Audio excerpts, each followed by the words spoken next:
Você já se perguntou o que está silenciosamente sabotando sua paz de espírito? Existem hábitos, pensamentos e ações que, mesmo invisíveis, drenam nossa energia e nos afastam da serenidade que tanto buscamos.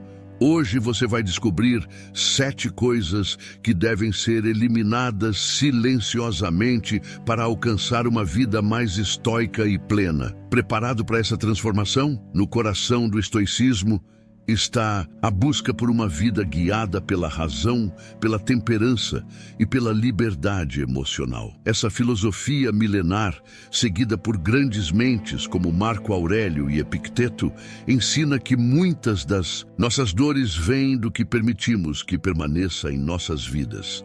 Neste vídeo, você vai aprender quais são essas 7 coisas que, uma vez eliminadas, podem abrir espaço para a verdadeira felicidade e crescimento pessoal. Vamos mergulhar? Conteúdo principal. Capítulo 1. Pensamentos negativos, repetitivos. Os pensamentos negativos têm o poder de corroer a alma de forma insidiosa, como uma corrente de água que lenta e persistentemente desgasta até mesmo a mais sólida das rochas. Eles se infiltram na mente com a sutileza de um sussurro e, antes que percebamos, tomam conta do nosso ser. Não é surpreendente que Marco Aurélio tenha observado com tanta clareza: a vida de um homem é o que seus pensamentos fazem dela. Como não refletir sobre o impacto que permitimos que essas sombras tenham sobre o brilho da nossa existência? Imagine por um momento um jardim belo e promissor, onde flores coloridas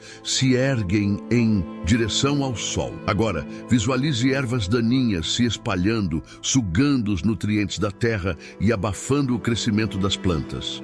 Os pensamentos negativos são essas ervas daninhas. Eles sufocam nossas aspirações, desviam nosso foco e impedem que vejamos o mundo em sua plenitude. No entanto, ao contrário do jardim físico, que é visível e tangível, nossa mente opera em um plano mais discreto, tornando as ervas daninhas dos pensamentos muito mais difíceis de perceber. Quantas vezes você já se pegou revisitando um erro do passado, como se o simples ato de repensar pudesse reescrever a história? Ou então, antecipando um problema que ainda não ocorreu, mas que parece carregar consigo o peso de uma certeza cruel? É nesse ponto que o estoicismo nos oferece um mapa para sair desse labirinto mental. Ele nos convida a uma pausa, a um momento de análise serena, onde podemos perguntar: o que esses pensamentos realmente estão trazendo para a minha vida?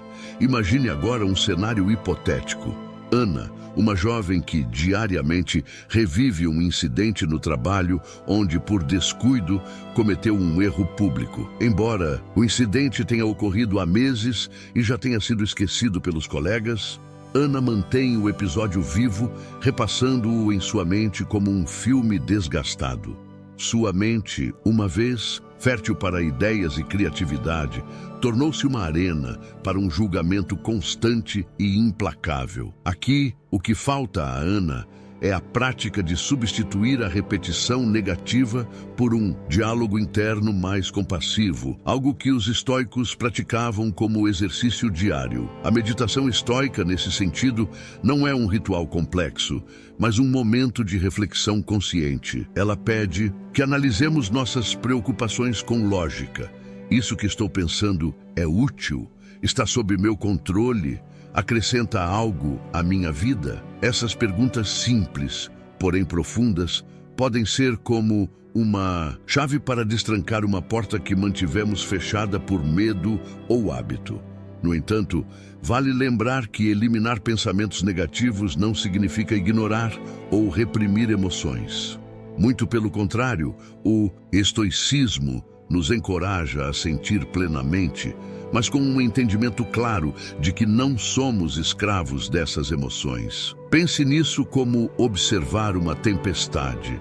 Você reconhece sua força e intensidade, mas sabe que em algum momento ela passará e o céu ficará limpo novamente. Voltemos ao jardim. Assim como o jardineiro deve identificar as ervas daninhas e removê-las cuidadosamente, nós também devemos cultivar nossa mente com atenção. Às vezes, isso significa substituir um pensamento destrutivo por uma ideia positiva. Outras vezes, significa simplesmente não alimentar aquilo que nos corrói. É um trabalho constante, sim, mas também libertador. Afinal, como disse Marco Aurélio, você tem poder sobre sua mente, não sobre eventos externos. Perceba isso e você encontrará força. Uma metáfora que pode ser útil é a do artista que esculpe uma estátua a partir de um bloco de mármore. Cada golpe de cincel remove excessos, revela formas e cria algo belo e intencional. Assim somos nós ao trabalhar nossa mente. Cada esforço para eliminar pensamentos negativos é como um golpe de cincel, moldando uma versão mais clara e harmoniosa de nós mesmos. Talvez você esteja pensando, mas como posso começar? A resposta está na prática.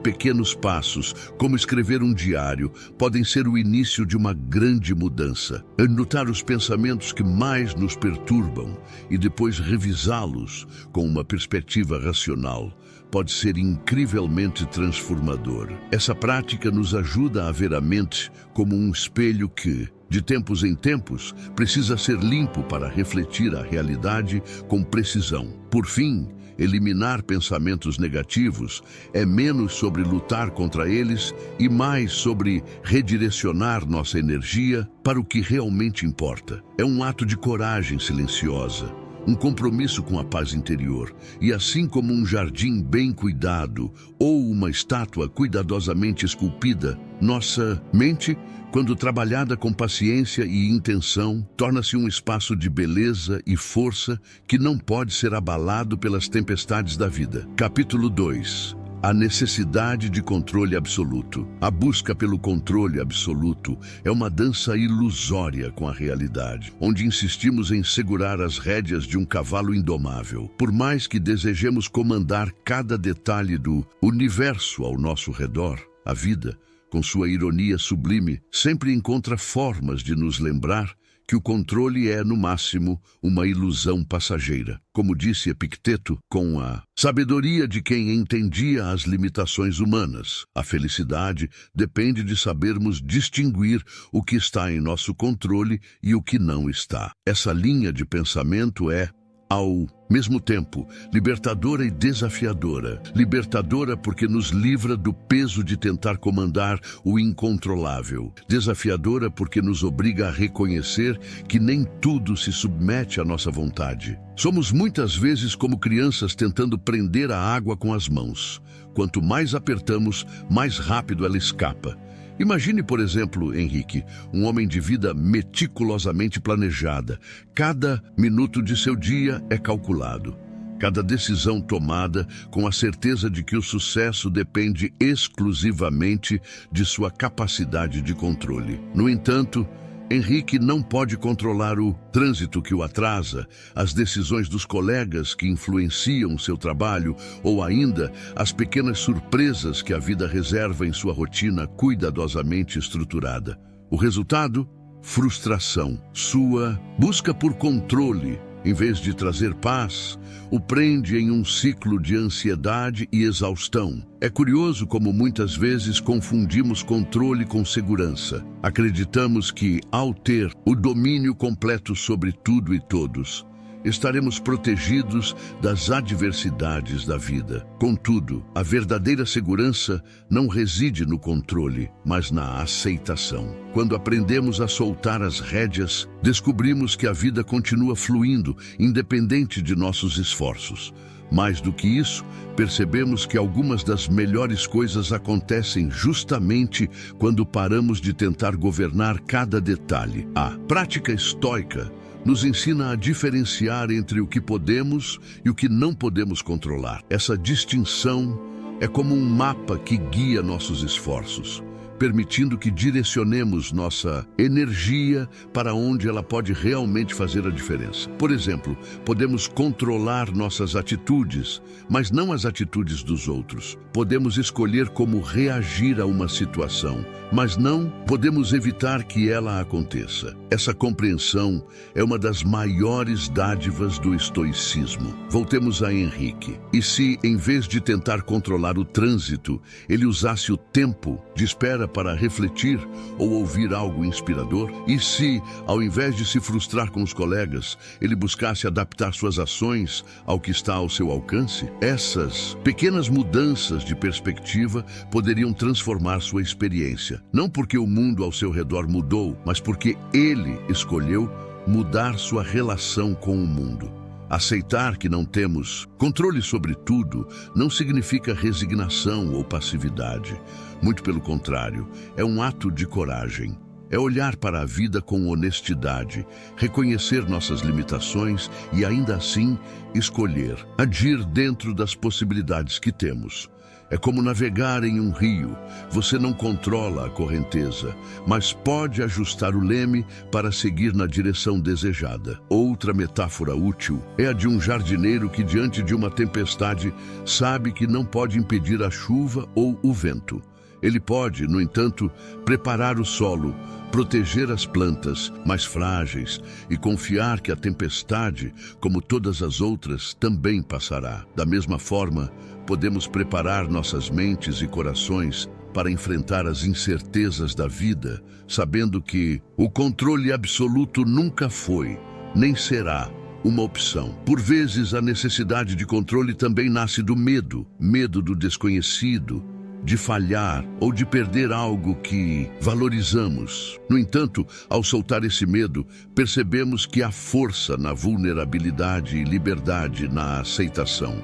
Quando deixamos de lutar contra o incontrolável, abrimos espaço para a serenidade e para a verdadeira sabedoria. Afinal, como Epicteto sabiamente colocou, não são as coisas que nos perturbam, mas as opiniões que temos sobre elas. Quando mudamos nossa forma de encarar as situações, começamos a perceber que, mesmo sem controle, podemos viver com equilíbrio e propósito. Portanto, abandonar a necessidade de controle absoluto é, em última análise, um ato de amor próprio. É escolher viver com leveza, abraçar as incertezas da vida e confiar que, mesmo sem segurar todas as rédeas, o caminho ainda pode ser belo e significativo. Capítulo 3. Relacionamentos tóxicos. Os relacionamentos, em sua essência, são como espelhos. Refletem nossas esperanças, medos e, às vezes, até as partes de nós que preferiríamos manter escondidas. No entanto, há espelhos que distorcem, que nos mostram versões irreconhecíveis de quem somos ou que fragmentam nossa imagem em pedaços impossíveis de unir. Esses são os relacionamentos tóxicos que, em vez de nutrir, drenam nossa energia, corroem nossa paz e nos deixam à deriva em mares turbulentos. Há algo quase hipnótico na toxicidade, uma força que nos prende e nos faz acreditar que devemos persistir, mesmo quando o peso do vínculo é maior do que qualquer benefício que ele possa trazer. Quem nunca se viu preso a uma relação que parecia exigir mais do que tinha a oferecer? Talvez seja um amigo cujas palavras soam como críticas disfarçadas de conselhos, um parceiro que transforma cada discussão em uma batalha pela última palavra, ou um colega de trabalho que prospera em um ambiente de competição constante. Em todos esses casos, o denominador comum é a sensação de que estamos nos perdendo para manter algo que deveria nos fortalecer. O estoicismo nos oferece uma perspectiva valiosa para lidar com essas situações. Ele nos lembra que não podemos controlar o comportamento dos outros, mas podemos decidir como reagir a ele. Epicteto, com sua clareza característica, ensinava que somos responsáveis apenas por nossas ações e pensamentos. Essa lição, embora simples, carrega um poder transformador. ela nos permite recuperar a autonomia que muitas vezes parece desaparecer em meio às dinâmicas tóxicas. Imagine Clara, uma jovem que por anos manteve uma amizade com alguém que constantemente diminuía suas conquistas e colocava em dúvida seu valor. Toda a interação parecia deixar Clara mais insegura, mais incerta de si mesma. Apesar disso, ela continuava investindo na amizade, como quem tenta recuperar um tesouro perdido em um poço sem fundo. Quando Clara finalmente decidiu se afastar, sentiu o peso da culpa e do vazio. Mas também experimentou algo novo, o espaço para redescobrir sua força e identidade. O que Clara aprendeu é algo que todos, em algum momento, precisamos entender. Nem todo laço precisa ser mantido. Há relações que nos ensinam, que nos moldam, mas que também têm um prazo de validade. Reconhecer isso não é um ato de egoísmo, mas de amor próprio. Afinal, como podemos florescer se nos rodeamos de sombras que bloqueiam a luz? Ao decidir se afastar de relacionamentos tóxicos, encontramos um dos maiores desafios: o medo do vazio. É fácil pensar que, ao cortar um laço, ficaremos isolados ou incompletos. Entanto, esse vazio não precisa ser uma ausência dolorosa. Ele pode ser um campo fértil, pronto para ser preenchido com conexões mais genuínas e significativas. É como podar uma árvore. O corte pode parecer drástico, mas é necessário para que novos galhos cresçam. Ainda assim, nem sempre o afastamento é a solução imediata ou possível. Em algumas situações, especialmente em contextos familiares ou profissionais, somos obrigados a conviver com a toxicidade. Nessas ocasiões, a prática estoica nos convida a estabelecer limites claros e a cultivar a resiliência. É como construir um escudo interno que nos protege sem nos isolar completamente. Aprendemos a observar, a reconhecer padrões e a responder com calma, em vez de reagir impulsivamente. Por outro lado, também é essencial refletir sobre nosso papel nas relações que cultivamos. O estoicismo não nos permite fugir da responsabilidade. Talvez, em algum momento, tenhamos sido nós a fonte de negatividade em uma conexão. Reconhecer isso exige coragem, mas é um passo vital para quebrar ciclos e criar vínculos mais saudáveis no futuro. Ao encerrar um relacionamento tóxico, a liberdade que sentimos pode ser inicialmente acompanhada por uma sensação de perda. No entanto, com o tempo, percebemos que esse espaço vazio é uma oportunidade de renascimento. Começamos a atrair pessoas que compartilham nossos valores, que nos inspiram e que caminham ao nosso lado, em vez de puxar para direções opostas. Como disse Sêneca, nenhum vento sopra a favor de quem não sabe para onde ir. Ao liberar nossa vida de relacionamentos que nos desviam de nosso propósito, criamos condições para que os ventos nos levem para horizontes mais promissores. Essa jornada não é fácil, mas é essencial. Afinal, merecemos estar rodeados por aqueles que acrescentam, que iluminam e que nos ajudam a crescer, em vez de nos arrastar para a escuridão. Capítulo 4. Comparações constantes. A comparação constante é uma das armadilhas mais sutis e corrosivas da mente humana. É um hábito que se infiltra quase sem aviso, como uma sombra que segue cada passo, sempre sussurrando que não somos o suficiente. Em um mundo onde as vidas dos outros são exibidas como vitrines cintilantes, a tentação de medir nosso valor pelo sucesso alheio se torna quase irresistível. E, no entanto, há algo profundamente destrutivo em transformar a existência em uma competição silenciosa, onde o prêmio nunca está ao nosso alcance.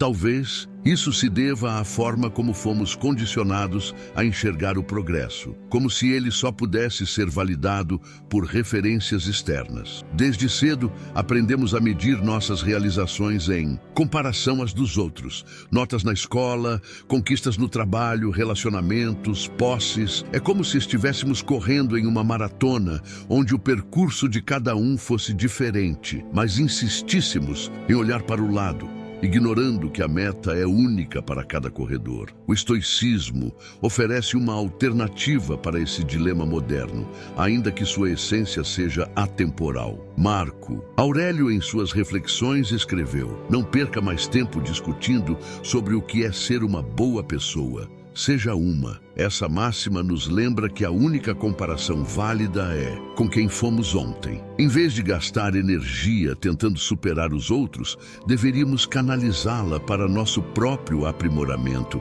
para nos tornarmos versões melhores de nós mesmos. Imagine Luísa, uma artista que passou anos admirando e se ressentindo do sucesso de seus contemporâneos. Cada exposição, cada prêmio ganho por eles era como um lembrete das próprias inseguranças de Luísa, que muitas vezes a paralisavam. Ela investia mais tempo se comparando do que criando, mas, ao perceber que a verdadeira medida de seu talento não era o reconhecimento externo, e sim sua dedicação ao ofício, Luísa encontrou liberdade. Aos poucos, ela aprendeu a criar por paixão, não por validação. E essa mudança transformou sua arte e sua vida. O grande paradoxo das comparações é que elas ignoram a complexidade da vida. Quando olhamos para os outros, enxergamos apenas a superfície, as vitórias, os momentos felizes, as conquistas. Não vemos os desafios, os medos, os fracassos que existem por trás da fachada. Ao nos compararmos com essas versões editadas da realidade, nos colocamos em uma posição impossível, medindo nosso todo contra os fragmentos alheios. É como tentar comparar a profundidade de um oceano com a transparência de um lago. Duas belezas distintas, incomparáveis em essência. Além disso, a comparação constante nos rouba o presente. Quando estamos tão focados no que falta, esquecemos de apreciar o que já temos. Perdemos a oportunidade de celebrar nossas próprias vitórias, pequenas ou grandes, porque estamos sempre olhando para o próximo degrau, sempre querendo mais. Essa insatisfação crônica é uma prisão que criamos para nós mesmos, e a chave para sair dela é a gratidão. Ao reconhecer e valorizar o que já conquistamos, começamos a quebrar o ciclo de comparação e a nos concentrar no que realmente importa. Claro, é importante diferenciar inspiração de comparação. Admirar alguém e aprender com suas realizações pode ser um combustível poderoso para nosso crescimento, mas há uma linha tênue entre se inspirar e se corroer pela inveja. Quando cruzamos essa linha, perdemos de vista nosso próprio caminho e nos tornamos reféns de expectativas que nem sempre refletem nossos verdadeiros desejos ou valores. A prática de evitar comparações exige esforço consciente. É um exercício diário de autocompaixão e autorreflexão, um compromisso de olhar para dentro em vez de para os lados. Cada vez que somos tentados a medir nossa vida pela régua de outra pessoa, devemos nos perguntar: isso está me ajudando a crescer ou apenas alimentando minha insatisfação? Essa pergunta simples pode ser um guia poderoso para redirecionar nossos pensamentos e ações. Por fim, abandonar a necessidade de se comparar é um ato de libertação. É como soltar um peso que carregamos sem perceber, uma escolha de caminhar com leveza, sem a pressão de ser melhor ou maior do que os outros. Quando paramos de competir com o mundo, descobrimos a paz de simplesmente ser, e nessa serenidade encontramos o espaço para florescer à nossa maneira, únicos em nossa essência, como cada flor em um campo vasto e diverso. Capítulo 5. A falta de propósito. A falta de propósito é como uma bússola quebrada no meio de um oceano infinito. Sem um norte claro, a vida pode parecer uma sucessão de dias indistintos, onde cada decisão parece desconectada de um significado maior. É uma sensação que não discrimina. Pode atingir tanto aqueles que possuem tudo o que desejam, quanto os que lutam para conquistar o mínimo. A ausência de propósito transcende condições externas e repousa profundamente na alma, alimentando um vazio que nenhuma conquista material pode preencher. Há algo de inquietante na ideia de existir sem um objetivo definido. Como seres humanos, temos uma necessidade quase instintiva de encontrar sentido, de atribuir significado às nossas ações e aos eventos que nos cercam. É por isso que tantas pessoas dedicam suas vidas a buscar algo que as faça sentir completas, sejam relações, carreiras ou ideais. No entanto, essa busca nem sempre é fácil e o caminho pode ser sinuoso, repleto de dúvidas e momentos de desânimo. O estoicismo oferece uma luz para aqueles que se sentem perdidos nesse labirinto existencial. Marco Aurélio, em seus escritos, refletia sobre a importância de viver alinhado a valores maiores, entendendo que o propósito não precisa ser grandioso aos olhos do mundo.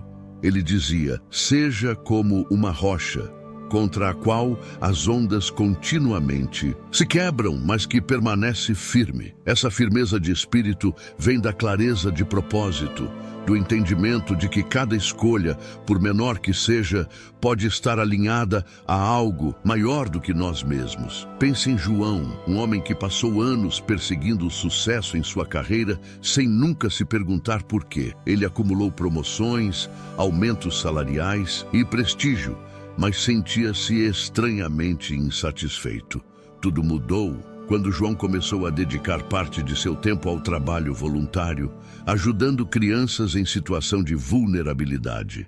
Foi nesse ato de servir que ele encontrou algo que ressoava profundamente em seu coração. A carreira ainda importava, mas agora ela fazia sentido dentro de um contexto maior. João percebeu que o propósito não é algo que encontramos em grandes epifanias, mas nas pequenas ações que realizamos com intenção. O vazio deixado pela falta de propósito pode levar as pessoas a se distrair com substitutos temporários. O consumo excessivo, a busca incessante por validação externa ou até mesmo a dependência de hábitos que apenas mascaram a ausência de significado. É como tentar saciar a sede bebendo água salgada.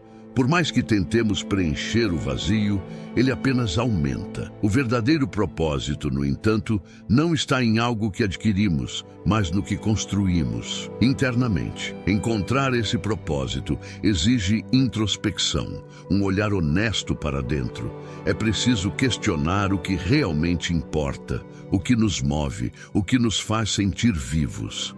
Para alguns, isso pode estar em criar algo duradouro.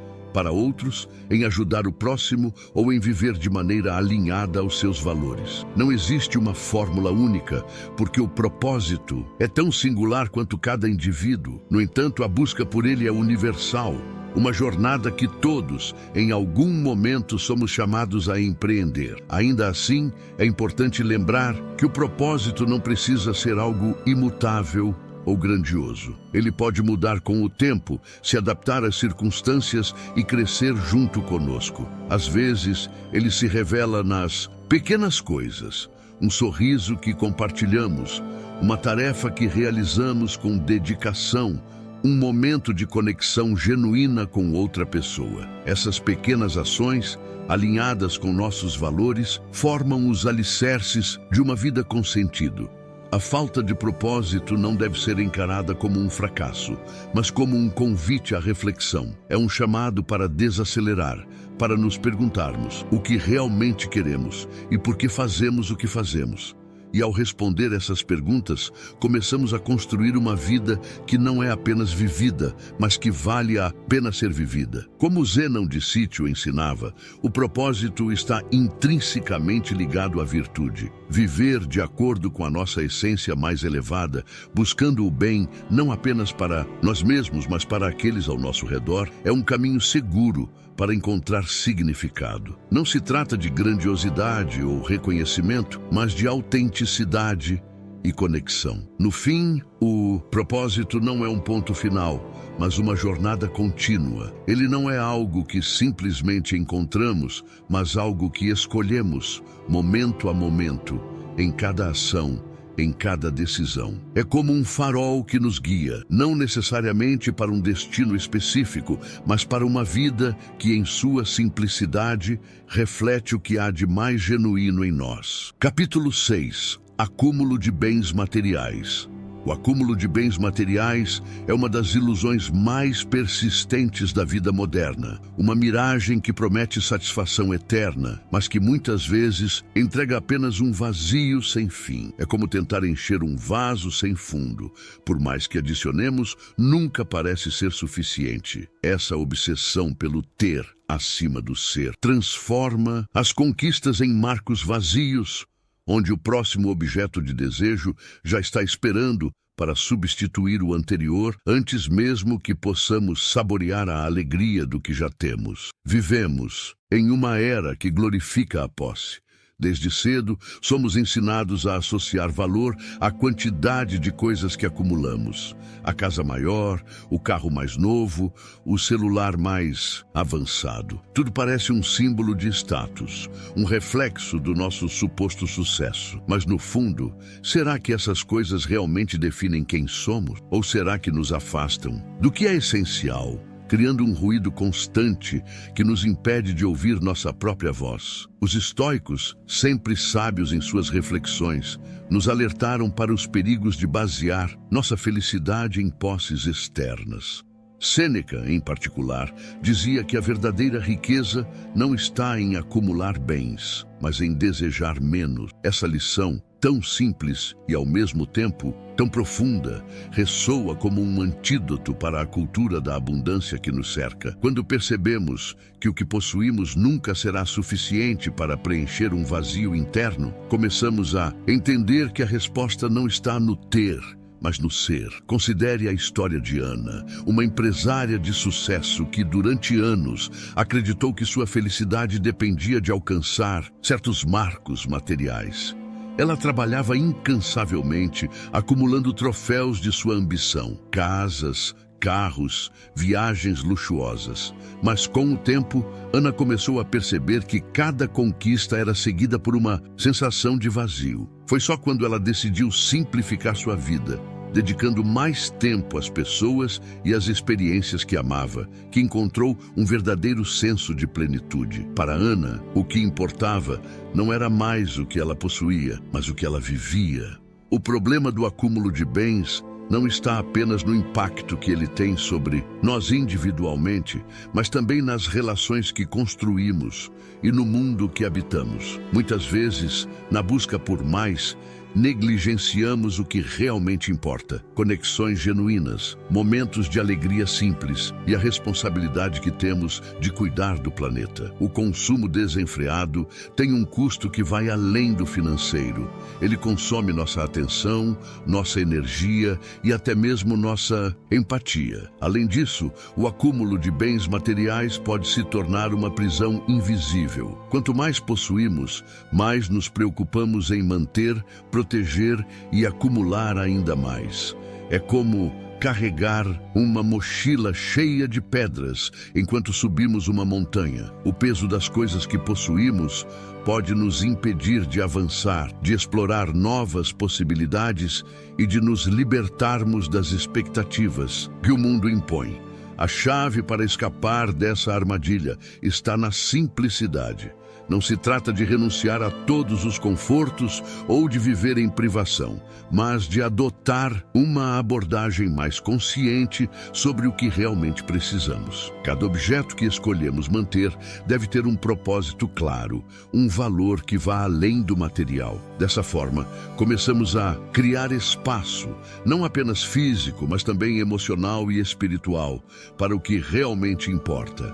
No entanto, simplificar não é um processo instantâneo. Requer introspecção, um olhar honesto sobre nossos hábitos e desejos. Pergunte a si mesmo: o que estou tentando preencher com essas posses? O que realmente importa para mim? Essas perguntas, embora simples, podem abrir portas para uma vida mais significativa, onde o foco está no que traz verdadeira alegria e não apenas na ilusão do mais. Ao longo dessa jornada, aprendemos que as coisas mais valiosas na vida não podem ser compradas. O riso compartilhado com amigos, o abraço de alguém querido, o pôr do sol em um dia tranquilo, esses momentos tão simples e ao mesmo tempo tão profundos são os verdadeiros tesouros que enriquecem nossa existência. Quando nos libertamos da obsessão pelo acúmulo, descobrimos que já somos ricos de maneiras que nunca havíamos imaginado. Por fim, abandonar o desejo incessante por bens materiais é um ato de coragem. É escolher caminhar na contramão de uma cultura que nos incentiva a medir nosso valor pelo que possuímos.